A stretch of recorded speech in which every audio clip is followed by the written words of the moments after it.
The national coaches don't really help the teams when there's derbies involved. And it was quite interesting for me as well to see in such a big week they bring in the Springbok coaches to come and help the Bulls. But by saying that, doesn't matter who coaches the team, North South Derby, the players will be up for it. They'll come out guns blazing for each other just to get the win at the end. But like I mentioned, it was a quite an interesting thing that I've read as well. Um, It's quite a tough question. I can't say whether they will have an unfair advantage or a fair advantage. I can say, like I said earlier, I just find it very interesting that they're helping the Bulls in such a big game for this coming week. But yeah, that's all I can say. They do come to us.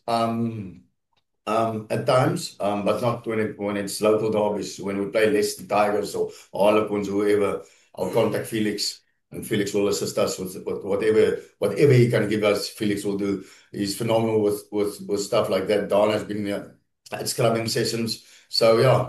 When Jock was here, he used to come to our trainings a lot. But that's obviously out of this window. It's when we play overseas teams.